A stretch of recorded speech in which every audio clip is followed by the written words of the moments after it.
All right, the 4 games. It gets harder to come up with 6 GOATs when there's only 4 games, but I have my list. I'm ready to go. You have to have 6. You have to come to the table with 6 in case you get the second pick. You got to have 3. There's a chance you take mine. I've never taken that risk of having fewer than 6 ready to go. So I'm ready to go, Chris, and I may get the first pick. Who knows? You got to answer the trivia question right. Here it is. In the only Bay of Pigs playoff meeting between the Green Bay Packers and Tampa Bay Buccaneers, it was the 1997 divisional round. Who led all players in that game? 1997 divisional round. Packers, Buccaneers. Who led all players with 3 sacks? The Packers won the game 21-7. Right. I remember watching the game. I mean, this is high school. I remember the day specifically, right? It was kind of like a foggy, maybe a little drizzle, messy field, right? And that was the day Warren Sapp and Brett Favre were talking trash to each other a lot after plays and doing that. I can't remember. I'm going to just go with Warren Sapp just because I feel like I remember him. Yeah, baby. Woo, woo, woo, woo. Damn it. 99 QB killer. Whoa, QB killer. That was one of the coolest things I ever got from Warren Sapp. He was sponsored by Air Jordan, and, you know, he had Air Jordan cleats, and he had QB killer written on the side of them. And he had these high-top Air Jordan patent leather ones that he never wore, and I knew, okay, he might be out of here this year. He's going to go to the Raiders and be in the offseason. So he was kind of packing up his locker, and I was like, man, can I get one of those cleats? And, here you go. Okay, you know, get out of my face now. Get out of here. Whatever. You know, that's what it's at. But I kept them for a long, long time. They were pretty cool. Sapp was always decked out in Jordan gear, that's for sure. I tried to sell that question to you to make you pick Reggie White. I tried to emphasize that the Packers won. Yeah, right. Packers. Yeah, I was trying to do that. It didn't work. Nice try there, Slugger. Yeah. Nice try. Okay. All right, you get the first pick. Well, I think it's a fairly easy one this week. I got to go with Drew Brees. Never liked talking about a Hall of Fame first ballot Hall of Famer like that. But Drew Brees, I think, is the winner of this award this week. I think it's fair to say with the way he played. And, of course, you know, all 3 interceptions being really crucial, but especially those first 2. You know, just setting up short fields, egregious, of course, and really put them behind the 8 ball in a lot of ways. But Drew Brees not playing well. He gets to go to the weekend.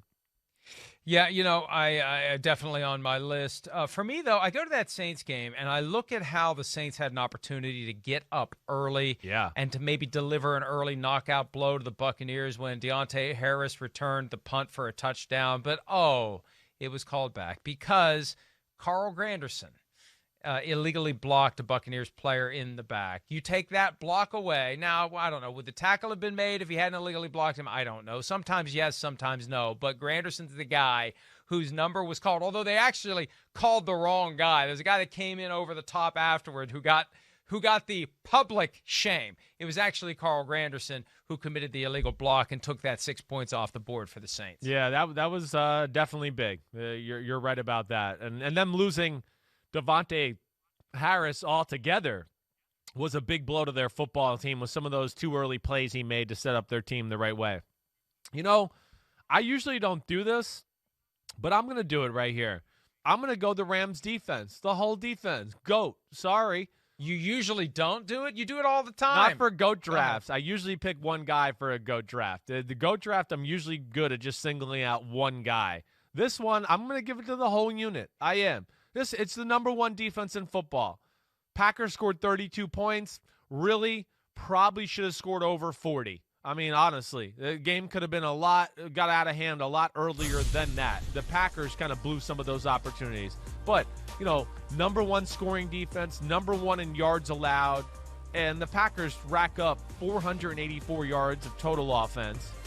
Throw it and run it both ways and execute all game long and do whatever they want. I have so much respect for that Rams defense, but, you know, again, it's the playoffs, and they need to play special in that football game, and they didn't do that, so they're goaterized. But look at all those great players they have. You can't come up with one name? You don't have one player? Fine. I can go. I'll take Aaron Donald. I don't know Jalen Ramsey. Well, he was injured. He was injured. I know. I don't care. One of them's got to make a play. I don't know. I'm trying to lead you in a different direction here. I'm trying to say the guy who ended up getting rewarded with a head coaching job maybe should have been the one wearing the goat horns. The guy who's responsible for pulling the defense together, Brandon Staley. Fine. Maybe he's the one. That's what I'm trying to get you to. That's fair to say. There's no doubt. There may be a point in that game where you go, hey, Brandon Staley, like, we got to change it up. Or you might have to take a chance and blitz and do something a little different here because Rodgers was in the groove all game long, and really the only thing that was messing them up was really just themselves, not the Rams. Let me just be clear, since we have a pending interview request with Brandon Staley, you're the one who said it, not me. All right, next one for me. I picked Rams defense.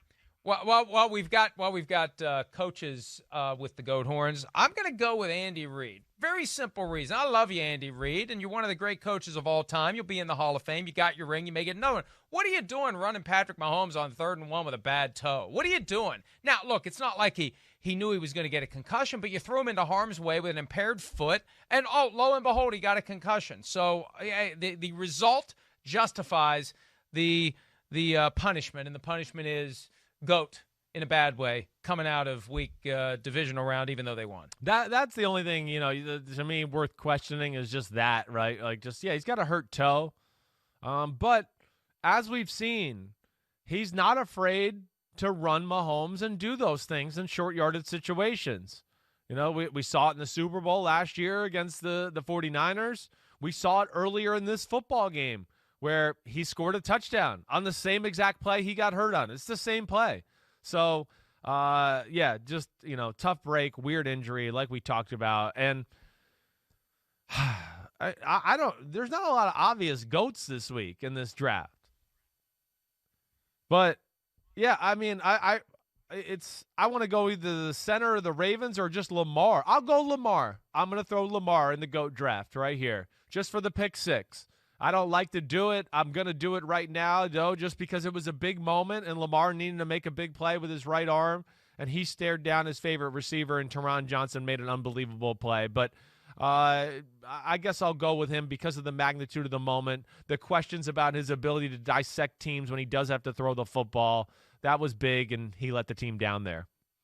The last one for me, and I knew I could save it to the end because there was no way that you would take it. I don't know who it is, but whoever came up with the worst rule in football, the stupid-ass fumble the ball out of the end zone and the other team gets the ball in their 20, whoever came up with that rule is the GOAT. And I still don't know who came up with it, why they came up with it. Because it fits within everything else in football. No one. It fits perfectly. But you know what? You're the only one who says that. When I ask people connected to the league, they're like, I don't know. It was like that when I got here. I had people in the league yesterday text me and go, I never thought of that after I heard your argument. You've kind of persuaded me. So maybe they need to listen to me more. No, but the thing that the fact that they didn't already know that after years and years of using the rule tells you Mike, they're just grasping for justification now. Because your argument, frankly, and I love you, your argument sucks. Oh, Mike, you don't have an argument. You have none. Your argument you have none. Sucks. My argument is perfect. And we know there's lots of idiots in this league, so I'm not going to sit here and bow down to them and go, oh, because they didn't think about it, we should change the whole freaking game. There's idiots all over this league. Sorry. Hi, I'm Mike Tirico, and thanks for watching.